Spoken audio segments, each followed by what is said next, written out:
Okay, now, do you have like a time watch to like, okay, you're about time, or people are leaving? We're doing okay? Okay. Okay, good. All right, well then, how about just a little, we'll do a little DVD extra from the last movie, which illustrates R for regenerative braking. And this is Bob Sexton, this is Chelsea Sexton's husband, who worked on the EV1 program. And one of the inherent advantages to electric cars, and why I think they'll continue to, you'll see batteries in cars, whether they're natural gas burning or hydrogen, or even gas cars will have more and more use for batteries because regenerative braking. So here's a little primer.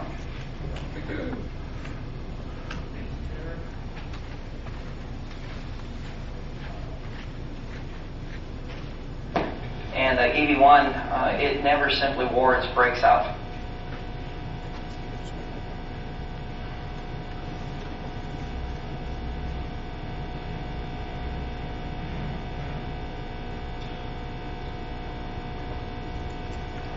The brake industry is a multi-billion-dollar industry just in itself.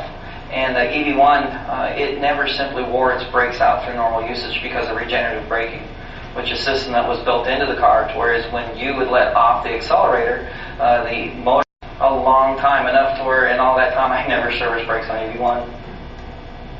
Now this would be a catalytic converter.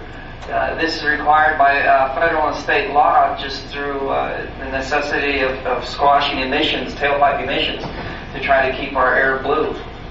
As far as tailpipes in itself, in order to keep a car quiet, you need one of these things. And this is also known as a muffler. Because without one of these, your car would be a very noisy operation down the street. So basically what you're looking at is a tailpipe right there. So of course, electric cars don't have tailpipes, catalytic converters, or mufflers.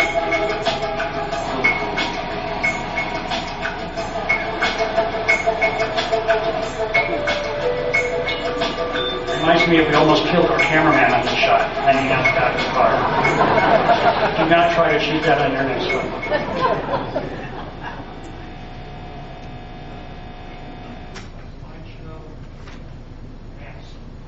Okay, well this is the fun one, solar energy, and boy, we're in the right place for it here in Tucson. This picture is about 3 days old. It was astonishing to go see this pilot program. This technology is actually from the 70s and 80s, like a lot of Carter programs.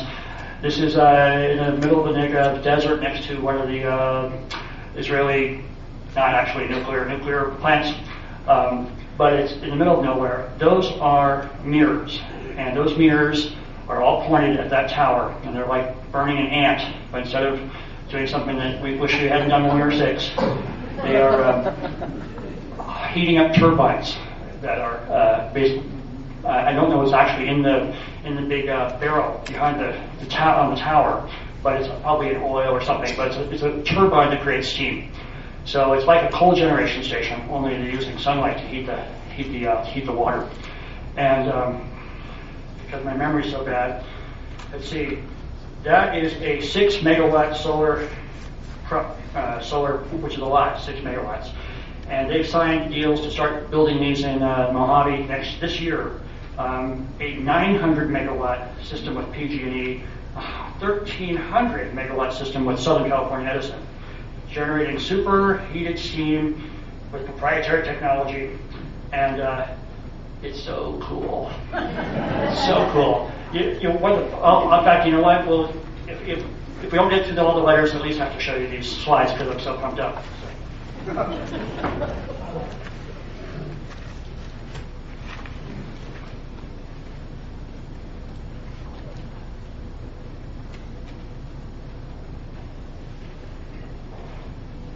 If this shuts my computer down, then I'm going back to IBM.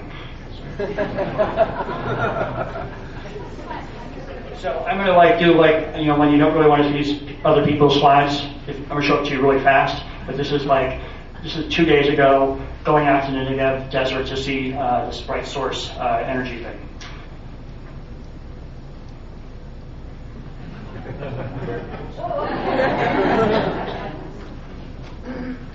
Doesn't that look like something from War of the Worlds, you know.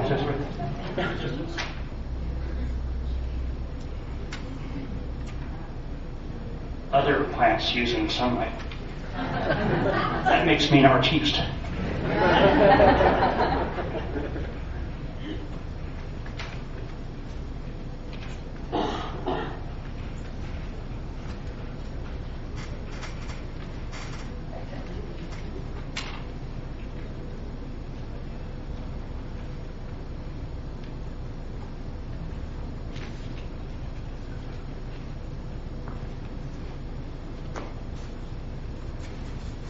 So there you go.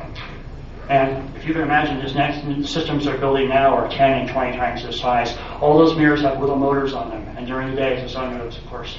So you are probably all better experts on this, since I saw so much solar energy out here. And I'm not against PV solar, that's great too, but it's good to have options. And solar energy, of course, for the electric car to come back and really be clean is an important part of the equation.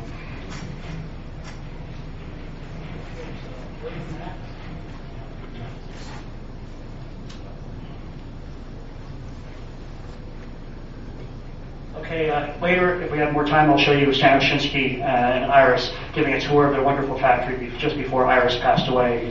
He's such a leader, but I don't want to run out of time. So T's for Tucson, how about that? I was shocked when I read that press release. Someone handed it to me today, but I saw it on the Wired blog, and it went the state of Oregon, the state of Tennessee, is that right? The county of Pima. Fantastic. You guys are amazingly fortunate, and I guess it's also Sonoma County, right? So these are the four places that Nissan has decided to roll out their, we don't know what the car will look like, it probably looks like this, a Versa, under $20,000 electric car in 2010, is that the rumor? And so that's good. So the more Nissan hears from you, and the other car dealers, not just the dealers, but the manufacturers, our poor car dealers have enough problems, but let the manufacturers know that you are excited about this, and when are they bringing their electric cars to Tucson too? Because it's a great thing. And again, the idea of islands has...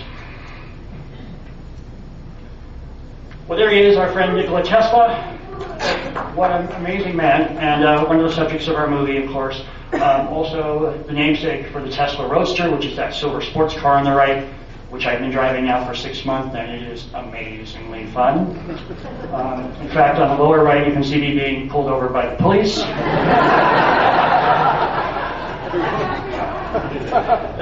It's on my blog. You can read the whole sad story. I wasn't speeding, I swear. Actually, they pulled us over. They wanted to.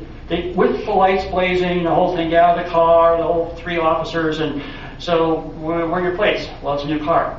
Is this one of those Tesla electric cars? Huh? Could we see it?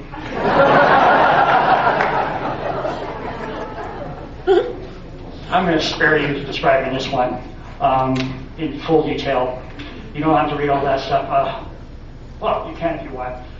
The idea is that maybe it isn't that we all buy cars with expensive batteries in them. Maybe the future is we buy a car without a battery, and those batteries we lease from the energy companies, and we buy a battery that goes 30 miles because we know we never go more than 30 miles.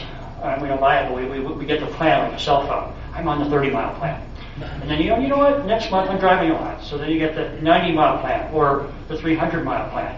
And depending on the plan you are, they load the right battery into it. And maybe it's not the car company that owns it. Maybe it's the utility that owns it. Or maybe it's the in-between person like Better Place or the company that's doing charging for this. What's that called? Right here, I saw they had a booth. Or maybe it's one of you guys. But anyway, the business model is changing. And so we're all part of it. So just open your mind to what is it? Ecos? No.